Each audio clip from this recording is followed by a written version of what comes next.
Hi, therapist and my nutritionist are here. Good afternoon, everyone. Thank you all so much for coming and joining this panel. I'm so thrilled that all of you are here today. We have an amazing panel, and I know some incredible conversation that we're going to be getting to. But before we go ahead and get started, I want to start with some introductions. Let me start by introducing myself. My name is Trisha Prabhu, and I'm the 23-year-old founder and CEO of ReThink, a global movement with the mission of tackling cyberbullying and redefining internet culture to be more positive.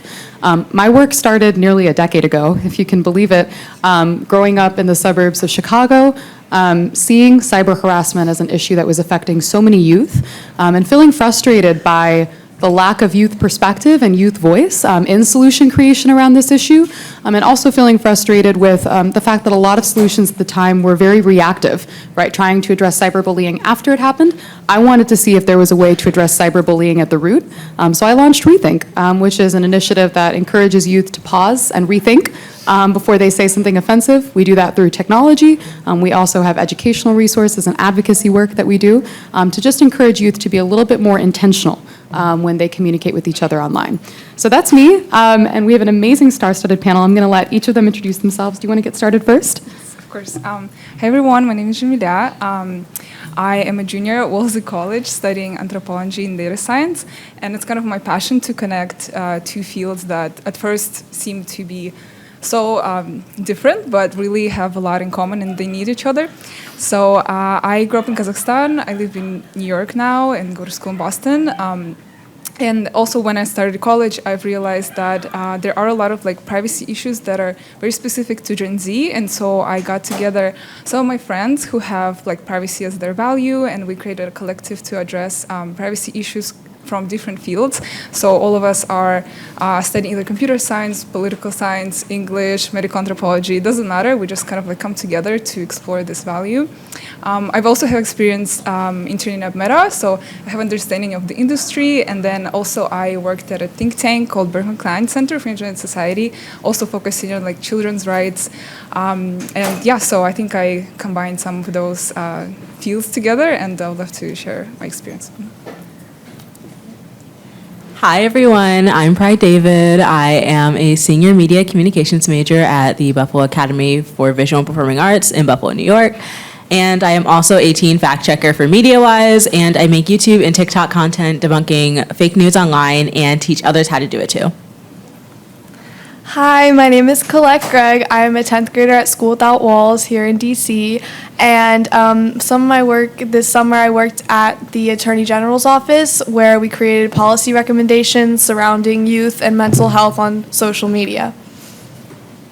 And hi, my name is Abby Schmid. I am a PhD student at the University of Colorado Boulder in engineering science, and it's a interdisciplinary field that combines computer science, applied math, statistics, data science type fields for engineering applications. And then I'm also a mentee through the Paths program at LGBT Tech. So happy to be here today. Amazing. So we have an incredible group, as you can see. And so what are we going to be talking about today? Well, if you were here for the panel that was in this room beforehand, you know that one of the biggest things that was emphasized and said is that as we think about the future of the internet and technology, we need to have young people's voices at the forefront. We need to listen to them. We need to understand what are their perspectives, what are their experiences, what are their opinions on how things should be done, what they're seeing, and what we can do to realize a more safe, just digital tech world. So that's what we're going to be getting into today. And in that vein, I want to start with a question that's for all of you. Feel free to jump in. I'm curious, I'm sure we're all curious. When you think about the internet, social media, technology today, what trends are you and your peers seeing? And as you think about the future, this morning we were talking about generative AI. What are some of the opportunities that excite you? And what are some of the things that maybe concern or worry you? So super broad, feel free to go for it. I think think I would love to start. Please, go for it. Yeah. So I kind of have like almost like an issue even with the word like trend, because I feel like for a lot of young people, what they experience online is very different, and we tend to kind of like generalize about people. So for example, there's a big like narrative kind of happening right now saying that social media, for example, specifically like social technologies, they harm many and help few. But I think really it really depends on your situation, and there's usually not a lot that is taking kind of into account about your environment, your family situation, your like connections with your peers. And I think it's important to understand that people have different, even youth themselves have different understanding of concepts. And for example, I try to focus on privacy, and I know coming into this like field, thinking about privacy, I had my own understanding of what's like appropriate. So for example, like if I would Google myself online, like, and I would see information about myself, I would feel like uncomfortable. But there are plenty of young people that when they go and Google themselves, they actually feel like there's not enough information about them. So they feel like they want to be seen. And so it really depends like on people's kind of like their own experiences. So yeah, I think like in terms of trends for young people, I would prefer to kind of like also always focus on those like on the margins experiences, and not just see like general trends and kind of like assume that change should be happen based on like what majority experiences. So yeah, that's what I wanted to share. I guess for the perspective of a young girl on social media, I would say I see a lot of beauty standard content and this idea of like comparison between like with body image, and a lot of trends and tips on how to lose weight, but targeting young girls, specifically ages like 13 to 17. There's a recent trend that I like to use as an example called girl dinner. And it was like this girls showing off their meals that are kind of odd that they eat when nobody's around at dinner time, like Chips Ahoy and pizza or something like that. But it got into the wrong hands, and a lot of influencers kind of made it about drinking a glass of water for dinner or eating grains of salt. And of course, a lot of the comments were from girls my age saying like, oh, I just don't eat at all, or like, how can I do this more often? And that is definitely a concern when it comes to trends these days. Absolutely. Anyone else want to chime in? Sure.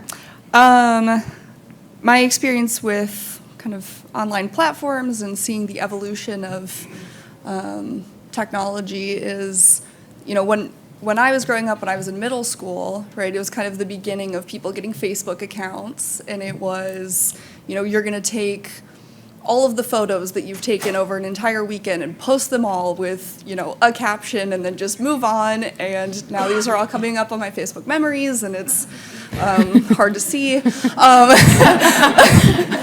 But, right, with the evolution of all of the platforms that are available to us, there's differentiation among different age groups, and people use these platforms in such different ways.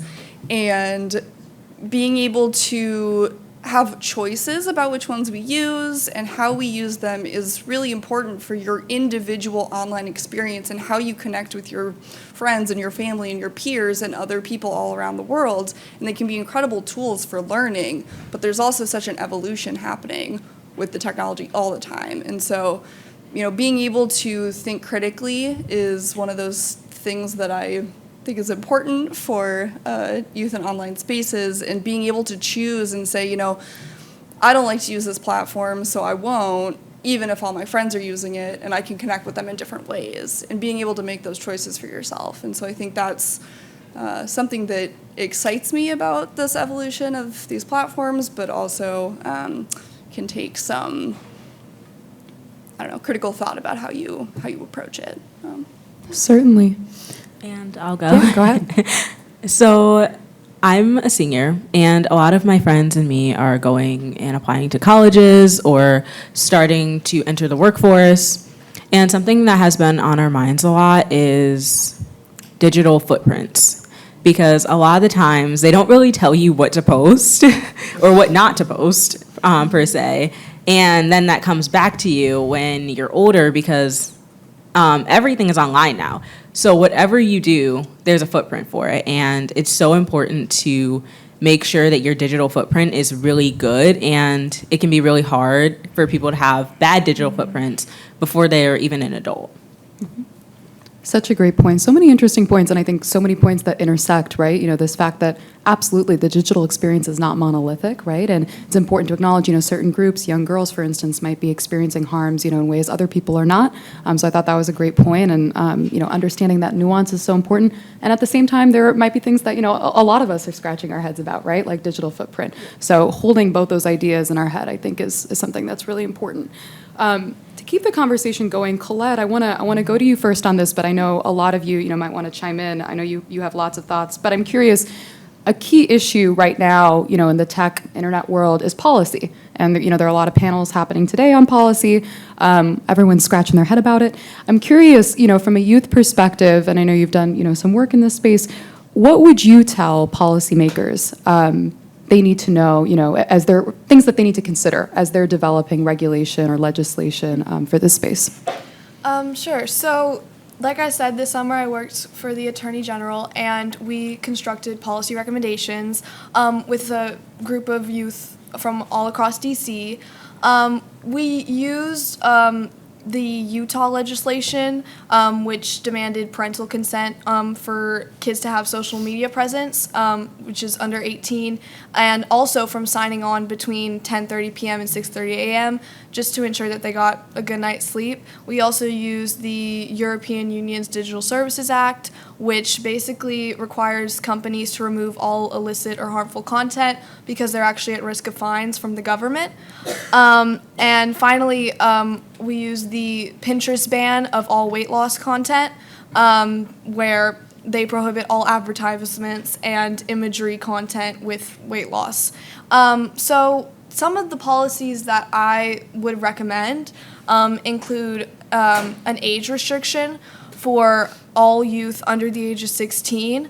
However, what I'll add is that we came up with an idea of a digital literacy test, sort of like a driver's license test for once you reach the age of 16.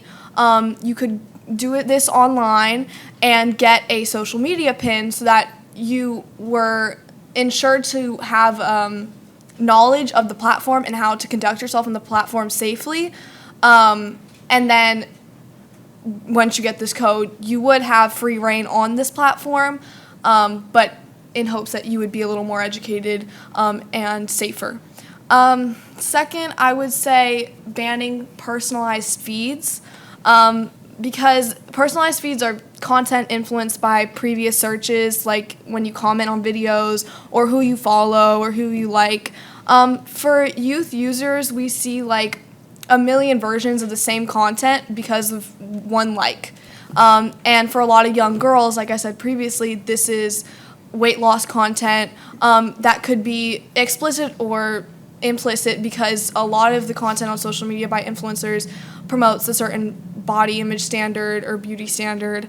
And so this would keep kids in control of their data and wouldn't damage their adult career as they mature.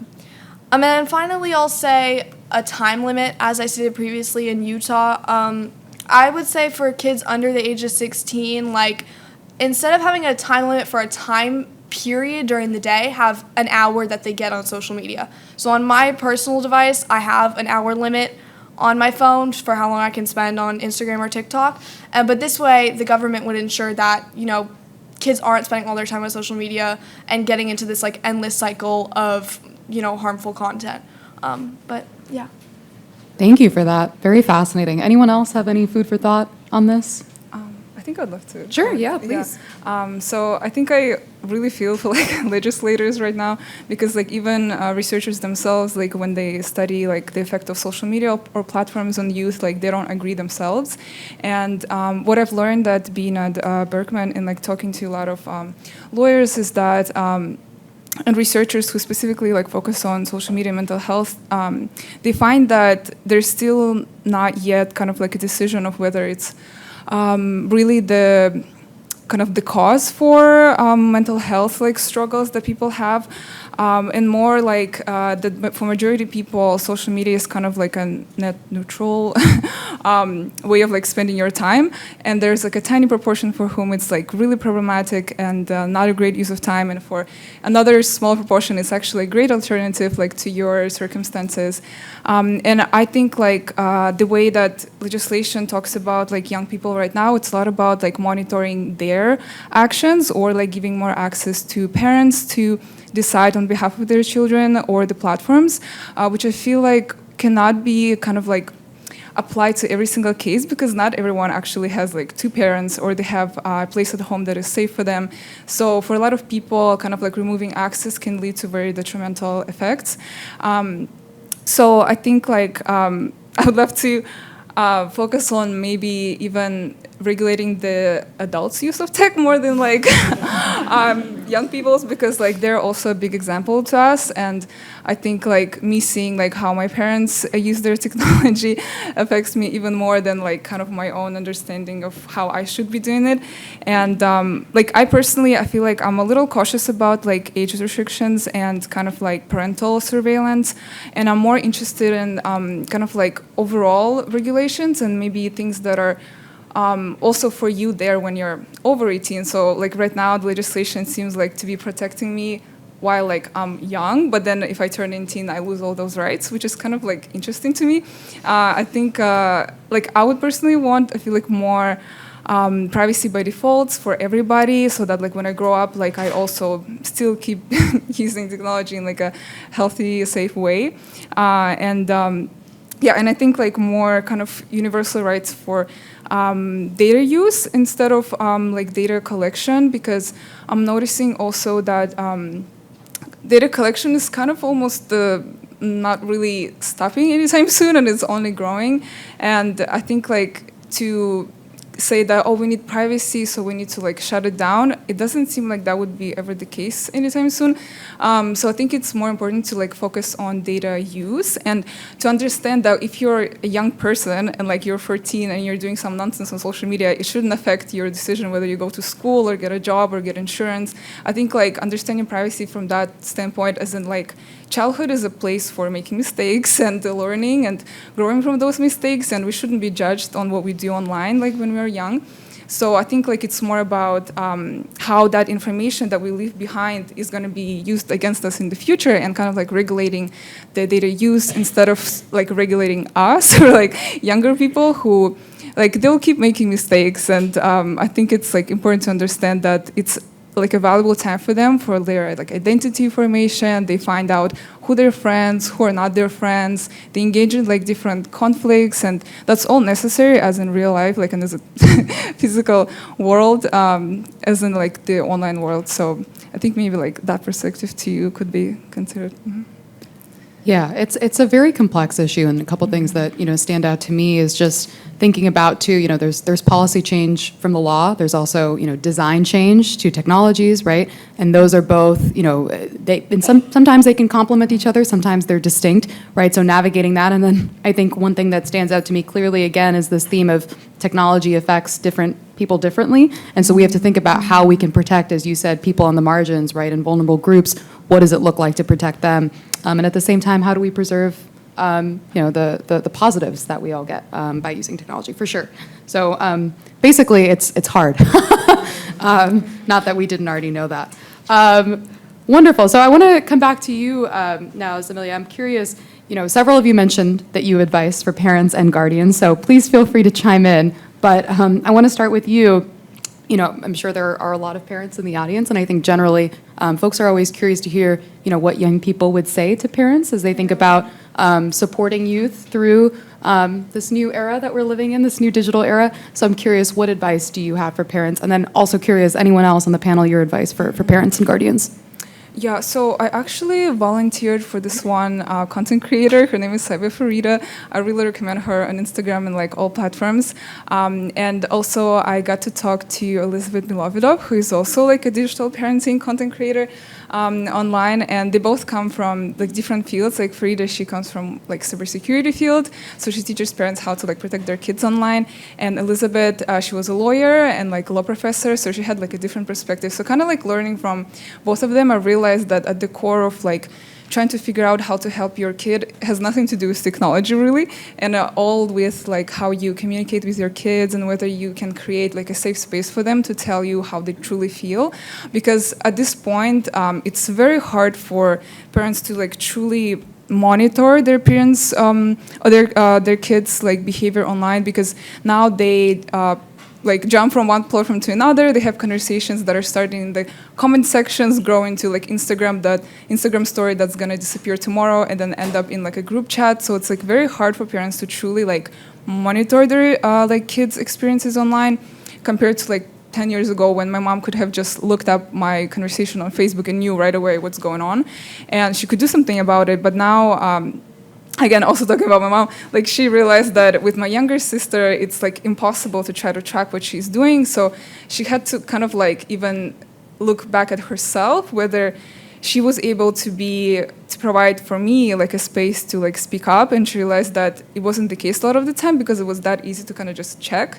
But now it's not the case, and I think it's a lot more important to be able to talk to your child and try to, maybe instead of like judging what they do, and for example, if they're like playing this game for too long and you think like, oh, they're like must be addicted to it, instead of kind of like removing access to the game, to just sit down with them and play it together and like ask them, what is it that you like about this game? Maybe it's like the character that you get to develop, or the friends that you meet, or just like try to be curious about what they're doing, because most of the time like there is something valuable that they're really getting out of that online interaction or game or whatever time they're spending.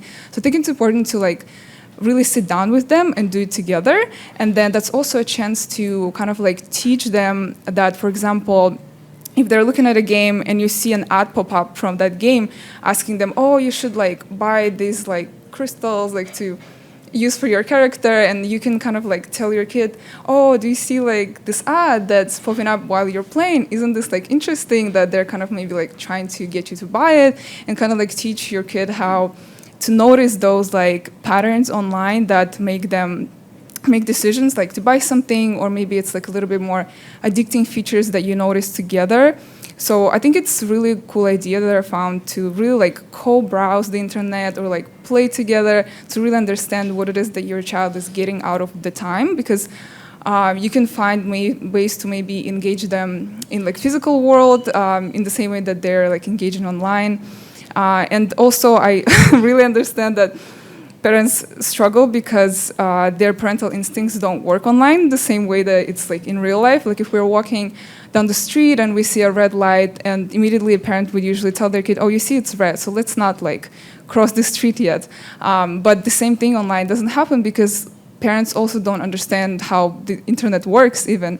So I think like trying to kind of like really listen to what they're going through, because a lot of the times I've noticed, and through my own experiences, like kids really do want to tell you what's happening. It's just that sometimes they feel like they will be judged, and they feel like if their parents consider social media like a very bad place, then in order for a child to even tell their parent that actually there's something good that I'm getting out of this, or there is like another thing that doesn't that actually is bad, and it's like it's very hard to explain like what's happening when you know your parent is kind of like has their own very strict opinion on online interactions. So it's really kind of like trying to create a space, like a non-judgmental, safe space for your children to express what they're going through. And sometimes that also means that you have to look at yourself and see if you can create that compassionate space for yourself, because we also all have like things that we're going through, and sometimes we don't allow for ourselves to make mistakes, and it's very hard to allow your kid to like make mistakes when you don't accept kind of like your own behavior. So I think it's really comes down to like those still like very human things that we experience. So yeah. Yeah, absolutely. Any other thoughts down the line? I'm sure that folks are interested in kind of your it's okay if not, but I'm just curious. I agree completely with safe spaces. especially for kids who are a part of a minority. So kids who are of color, kids who are LGBTQIA+, like having those safe spaces, because oftentimes they look for those safe spaces online and navigate, and I would say like having conversations about it too. So like do your own research as parents and learn how these social media platforms work, how parasocial relationships work, for example, how there are scams and fake news that are like altering our perception of people. Really do your own research first and then have conversations with your kids, but be open about it and make it a conversation, not just like a lecture, like, oh yeah, don't do that. Don't buy the online games. Like, here's why you shouldn't buy online games. Like, I think that would really help a lot. Anyone else? Okay, I mean, one thing that I'll share, because this is a question I get a lot too, is I speak to a lot of parents who say, you know, the only time that, or I speak to a lot of youth rather, who say the only time, you know, my parents talk to me about technology or the internet is when I'm in trouble. And I think that that really gets at a lot of what I think we're hearing, right? And so something I always try to encourage parents is, you know, think about like when you're starting to have that first conversation. A lot of parents that I speak with are starting to do it, you know, before their child gets a phone, very early on, right? To start even introducing these concepts of technology, the internet, you know, maybe talking about principles, right? Or standards that, you know, they feel, you know, everyone should aspire to be a good digital citizen, right? Having those conversations early, one, so that, you know, as was stated, you know, young people feel like they can come and talk to you, right? When they see something good or when they see something bad, they feel like, okay, this is someone who understands, this is someone who is there for me in this sense, right? In this digital capacity. But then also because, you know, it's a chance for you to actually influence, right? I think parents don't use that influence very effectively, you know, because the only time they're talking to their child is when something's gone wrong. Of course, that's gonna you know, possibly make incentives, you know, to talk to your parent go down. And it's also gonna reduce your scope of influence. So I'm always, you know, saying to parents, how can you maximize your influence is something to consider. But yeah, really interesting food for thought. Actually, is it okay if I share one personal story? Yes, and then we'll, yep, go ahead. Yeah, I just like remembered one thing.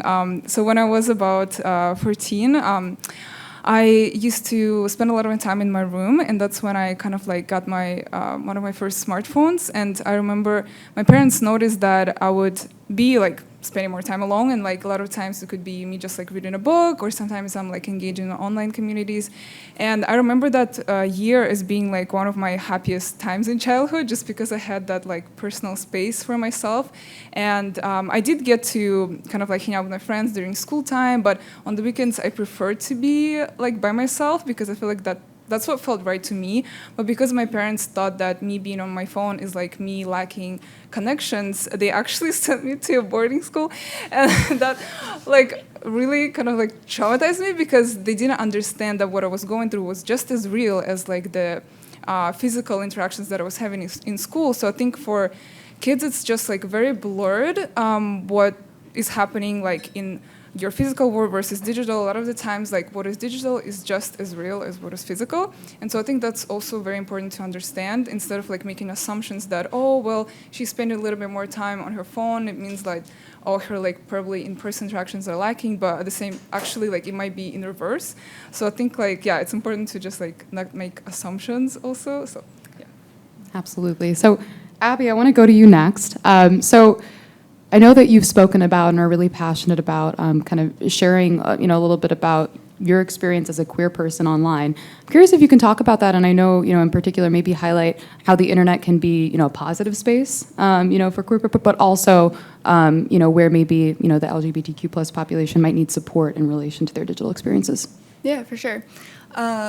So I guess my experience growing up was I didn't know that many queer people in person in the town that I lived in. And so in order to find information and kind of understand what I was going through and what I was discovering about myself, I had to turn to the internet and communities online, right? Those resources don't always exist in the local library or in your school library. And so access to resources online that have been made by other queer people to be able to parse through your own experience and say, is this normal? Am I okay? And, you know, find community and support that way is incredibly important. It was important for me, and I know that so many of my queer peers also feel that way. on top of it, you might not also have any support in your real life. And so, again, having access to community is one of those things that literally saves lives. So that's good. And then on top of it, there's, sometimes the place where you live also doesn't even have resources for health for queer individuals. And so even being able to find information online about how to take care of yourself and affirming care and those concepts are sometimes only found online, not in your real life. And in fact, I have some fun stats. So LGBTQ plus youth are 5 times more likely to use online platforms to search for sexual health information than their heterosexual counterparts. And only 40% of LGBTQ plus youth say that their homes are affirming spaces, which is compared to 68% who say that online spaces are affirming. And these numbers are even lower for trans youth, as you can imagine. And so, again, access to community when you can't find it in person is very important. I think the other side of this, though, is that there's a lot of harassment and homophobic content online. And so in your search for being able to find something that makes you feel like you're part of a community or is part of information that you need, you're also probably opening yourself up for harassment from other people, right? Very often, if I go to a video on YouTube and I'm looking for content that I need because I have a question, you're gonna find comments both in support of the video and with horrible slurs in them. And so I think when especially people of underrepresented, marginalized communities are going into these online spaces looking for community, you can also be opening up yourself for the opposite. So I think that's important to keep in mind. And then just as, I guess, another thought on this, monitoring of youth's online presence and the fact that LGBTQ plus youth are most often looking for support online can come together, I think, in ways that people don't expect and can actually be really harmful. So any type of monitoring software that, is maybe used in like a school library or in your home where, if you're searching for certain keywords and if you're Googling, is it okay to be gay? Or what does this mean? Or what are these terminology? That can get flagged by monitoring software. That can get sent to the administrators of your school. And then depending on where you live in the US, your school might have to call your parents and out you to them. And if you don't live in a household that is affirming for your identity, that can be incredibly dangerous, not just a horrible experience of being outed, not in your own time. And so, actually, 29% of LGBTQ plus students report that they or someone else that they know has been outed by these student activity monitoring technologies. A lot of them are AI-based, which kind of fits into some of the conversations we had today. So thinking about these use cases and how they're impacting people who need to be protected, and how they can have detrimental effects on individuals, I think is really important. I guess another one that I'll flag is some of the content moderation type resources will often flag just specific keywords, right? So like, depending on the context, queer is either a slur or it's the word that I use to describe myself, right? And if, depending on the context, right, if I'm writing about my experience online and I put it in a comment and I say, oh, as a queer person, this, that shouldn't be flagged as inappropriate content, right? But if somebody else online is targeting me and calling me queer as a slur, that should in fact be targeted. And so having additional nuance in how these words that have been reclaimed by certain populations also, I think, needs to be taken into account. And I think that's where I'll end with some perspectives on that. Super important. Thank you for sharing those insights. And reminds me so much of, other LGBTQ plus youth I've spoken with who, to your point, will often share this kind of duality to the digital experience, right? The internet being this safe haven for them, like you said, and being able to explore and being able to find community, especially if they didn't have that supportive environment at home or, in school. But then at the same time, like you said, we see, harassment and often elevated harassment relative to, their straight peers, and maybe harassment that targets their identity. So it's kind of that balancing act of how do we keep digital spaces that affirm and support, but also ensure that they're not spaces that, as you said, right, as they're seeking to learn more, they're being told that they're this slur or that slur. So absolutely, thank you for that. Before we get to kind of one last rapid fire question, I want to turn to you, Pride, and I'm curious to get your take on youth media literacy and digital literacy, because that's a topic that comes up a lot. It's something that I'm sure a lot of folks here are really curious about. And I'm curious, can you talk a little bit about media literacy, the work that you've done, and what you'd like to see more of when it comes to media and digital literacy for youth? Okay, sure. So media literacy is learning how to navigate the media. It's learning how to understand the different forms of media there is, whether it's the news, whether you're watching a TV show, a movie, a YouTube video. And at MediaWise, we really focus on misinformation specifically. So false information online that is created sometimes intentionally, sometimes not intentionally, and fuels just like biases of things like our political affiliations, our identities. Like some of it is racially biased. Like one source that we read,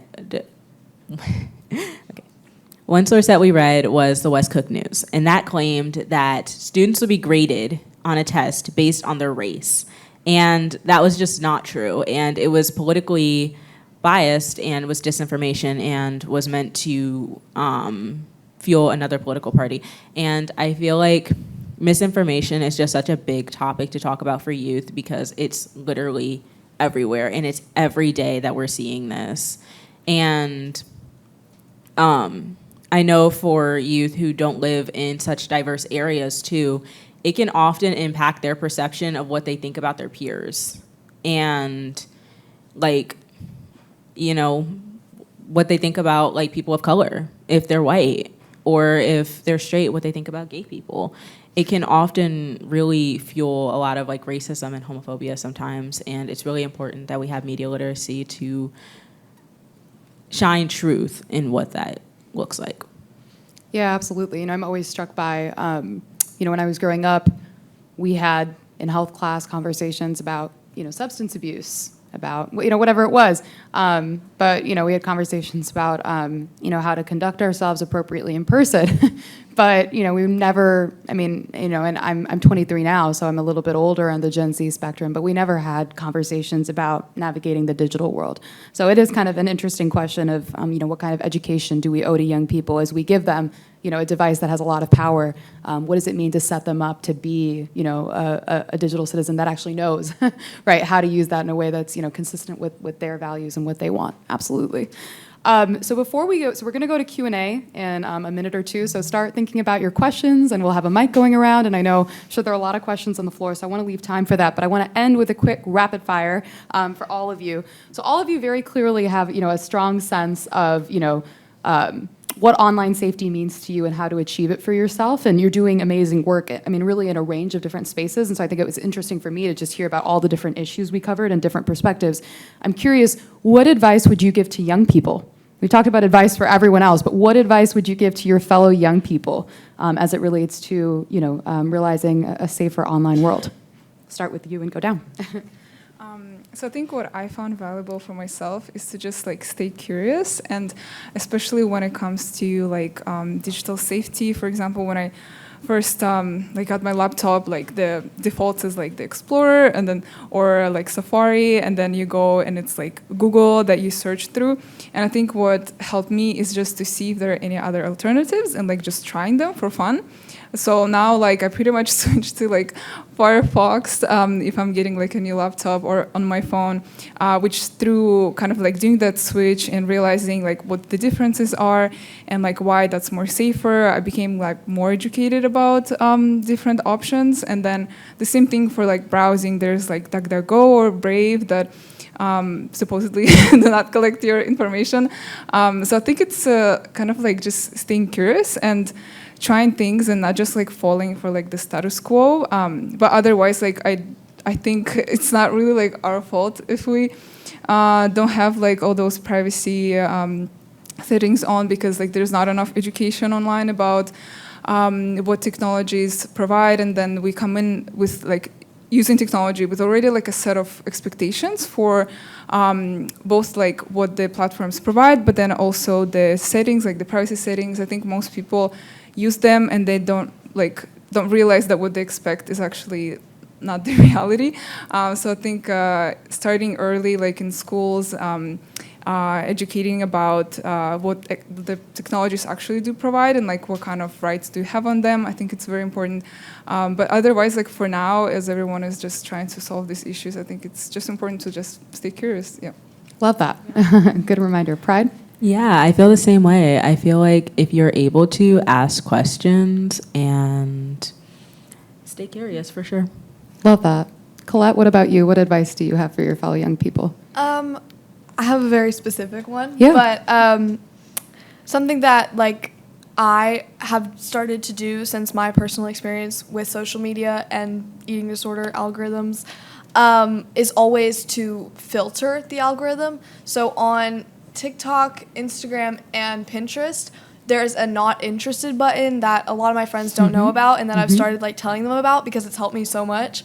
And so when I come across content that is going to affect my health directly, I click not interested, and it filters it out of the algorithm. And just a reminder, you can never limit harmful content too much. So if you're not interested, you're not interested.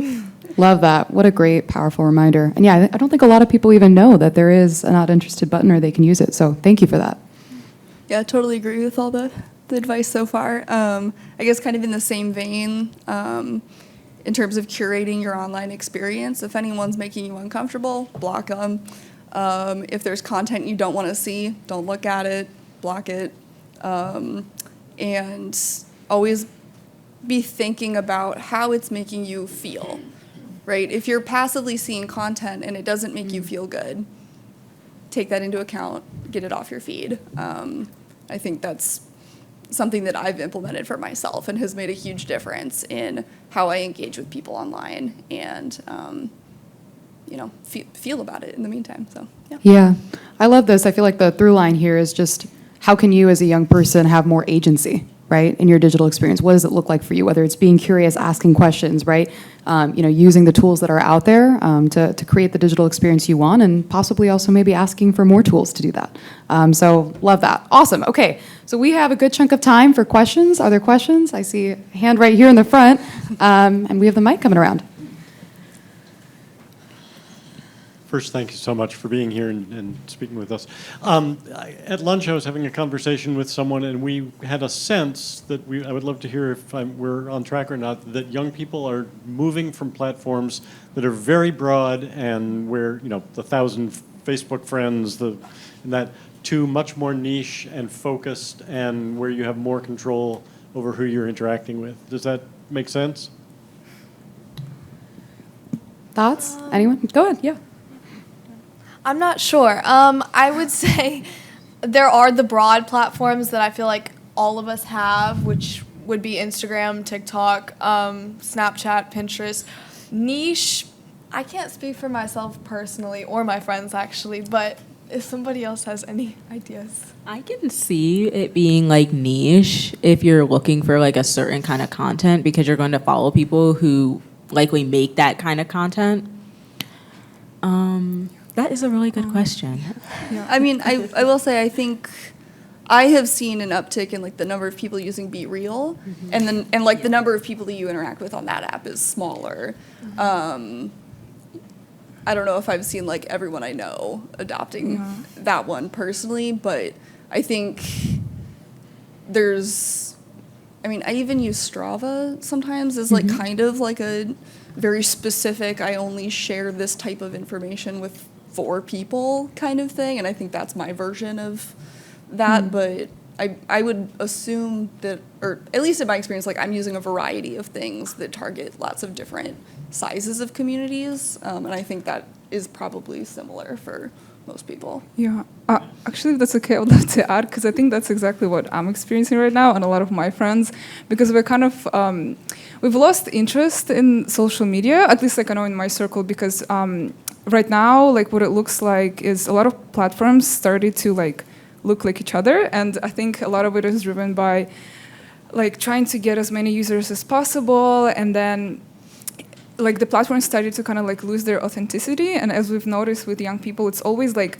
a wave, like it's a TikTok wave or like a BeReal wave. It's like people get on a new platform because they can feel that it's like very authentic at first, and it's like very interesting. It's like something new, and then over time, like we see like those platforms really transition into more like platforms for business or making money. And a lot of people who did get like influencer status, they can actually use it now to kind of like build a business or something, which makes total sense. Like I'm really glad that that's happening. But I think if you're not like an influencer where you're like actually profiting from like those platforms, a lot of us feel like, oh, it's not really interesting anymore. Or every time you start scrolling, it's almost like an ad for like a new product. And so I feel like right now, I do feel like a lot of my peers, at least, like we're kind of like waiting for the next thing, like what's gonna happen like after TikTok and after BeReal also went down. We're just curious about what is gonna be next. So I think that is also definitely true for a lot of people that, yeah, it's the landscape changes like year to year, and there might be something new coming up. Yeah. The other thing I'll note is, one key distinction I see, and I'm sure you're all very familiar, is long form versus short form is driving a lot of, at least amongst my peers, how they're engaging and where they're spending their time. So that's kind of an interesting, but we don't have lots of time to get into it, but that's just something I'd throw out there. All right, I'll go over here. Were there questions on this side of the room, possibly? Oh, yep, go ahead. First, it's been really helpful to hear all your candid thoughts, so thank you for being here to share with us. I think you all kind of like touched on the lack of awareness or knowledge and education that's needed for teens and parents too. But for now, let's just focus on teens.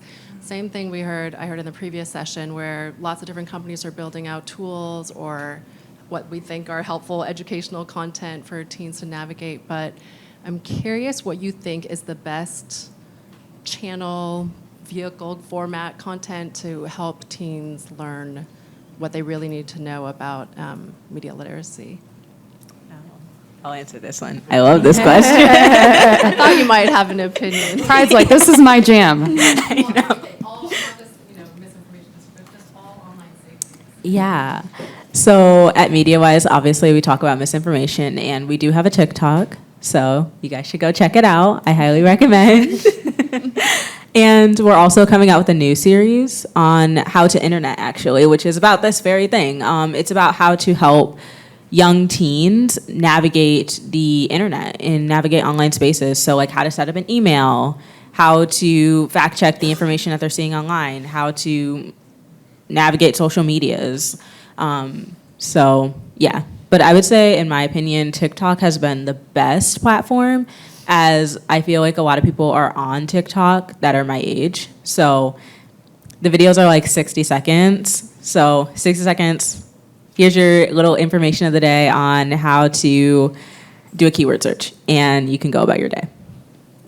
Yeah, I think it's important to meet people where they are. So having information available across different, we were talking about long form versus short form content, written content, videos. Having a variety of, people learn in a variety of different ways, and people are on a variety of platforms. And so I think being able to make content that meets people where they are, where they can see it while they're actively using something, and being like, oh, I didn't know that, or oh, that's good to keep in mind, kind of while you're already there, I think is a good idea too. Yeah. Oh, can I also add something? I think one example that really inspires me is like the situation with Sesame Street, because at first when kind of like TV became popular and adults were watching it, they also started to realize that kids are also watching TV, but it wasn't like created for kids. So I think like they started to kind of like create those shows that are only catered towards children, and I'm seeing kind of like the lack of that for social media and platforms, because those platforms are mostly set up for adult use, but there's not enough kind of like co-creation with children that are happening. It's like all the things that is like education for young children is after the fact that something happens, or like it's already created, so let's like teach them not to do this or that. But I think you have to like take a step back, and maybe when you're developing like a new feature or a new platform, set up like a youth advisory board or do like co-creating workshops, so that those like tools are also appropriate for kids. And I was also like a little bit upset that like Instagram Kids didn't happen, because it's almost like adults want to close their eyes at the fact that young children, even like at the age of 8, like they are on social media, and even if you want to like try to fight it, it's like they are there, and I feel like they will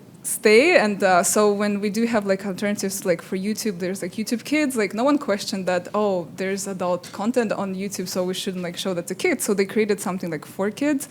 But the same thing with like social media right now, it seems like, oh, well, social media is just not for kids, so let's just completely like remove access to them, and more think about like what are the valuable things that they get from it, and co-create with them the new features and the new platforms that are appropriate for them. Because like, yeah, it seems like social media is very important for younger adults and older adults. Yeah.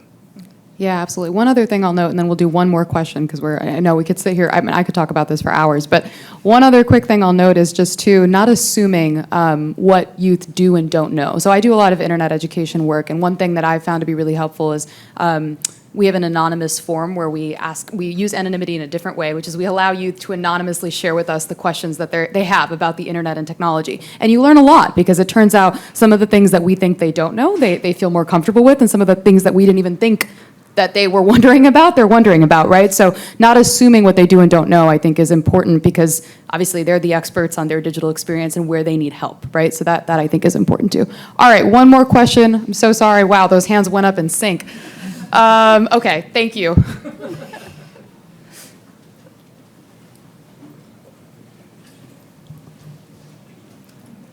All right, thank you again so much. I think we can all agree youth voices, like 11 out of 10, most important thing that we can have here. So with that in mind, agency has been a through line in a couple of conversations, and I'd love to hear the panel's thoughts on being mindful of agency and young people's agency. What's the role that parents have, especially around like parental control tools, or even reimagining them as parental support tools? Maybe put another way, in an ideal world, starting from scratch, how should we think about parental support in these cases, rather than scenarios where we inadvertently out young people or create inadvertent harm? Great question. Any thoughts for the panel? I think I would love to share one idea. So recently I learned that there is a team, they're called Tempok. It's not out yet, but it's basically like a game that you play before you gift your child their first smartphone. So for example, like in this game, it happens for like a few months, and it's like if you have a child who you want to like introduce to social media and just like smartphones and stuff, you kind of like set up to play this game. It's almost like, yeah, as you said, like a driving test before you allow them to use a smartphone. But it's not just for the kid, it's actually for the whole family and also for the kid's friends. So it's basically a game that's gonna be played for like the whole family. So you kind of like understand that this is like a shared experience, and to also let the child know that they're not going to be alone as they enter the digital world, that there is like support from their family that they're going to get, and also beforehand they get to like learn about things that they're going to see or experience. So I think it's important to kind of like, yeah, again, like just to start from the beginning before you kind of like let your child use anything, and to make it like a family experience instead of necessarily just like, oh, we are just monitoring your behavior and this is what you should do, shouldn't do. I think it's more of like a shared experience that everyone has, and because like adults also like getting new technologies every day. So yeah, I think like a shared experience is a good idea. Yeah. Any other thoughts? Colette, I see. Oh, and Abby, go for it. Yeah, both of you, please. Well, I was just going to say, in my experience, the lack of parental agency was what caused harm because I was spending so much time on social media with like no interruption from my parent. So I would say like this shared experience and setting up a foundation of trust is really important instead of barging in or just leaving it alone. Some sort of like balance. Now me and my mom have found a way so that I can communicate with her and I can trust her if there's something on social media that's upset me. But yeah. I think in a slightly different vein, having more transparency about like what's going on behind the scenes of someone's online experience and like making it really clear kind of, I don't know, like where the choices that you're making on a platform are going, so that it, and I think this ties into agency for anyone online, right? Like having more understanding of how your data is going to be used, or like, you know, oh, you're seeing this ad because of this, or, you know, you made this choice and so now we think we're going to suggest content like this or something, with a little bit more background, a little bit more information about why you're getting what you're getting, and making that really explicit, I think would increase agency for everyone online. Yeah, super interesting ideas. And I'll throw out one last one that a friend and I were talking about a couple days ago. They said, wouldn't it be interesting if we had parental control that evolved over the course of your relationship with the phone or the device, right? Maybe it starts in a certain place, your behavior, you know, stays consistent, you're using it in a way that's good, and then maybe there's more, just like with all parenting, right? Right? The leash is pretty tight, and then you loosen. So, you know, that was kind of an interesting. And that was coming from a young person. So that's kind of an interesting insight. Anyway, can we give this amazing panel a huge round of applause?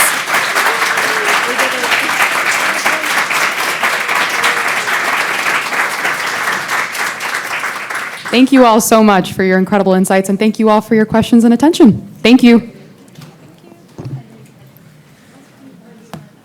Amazing job. Thank you.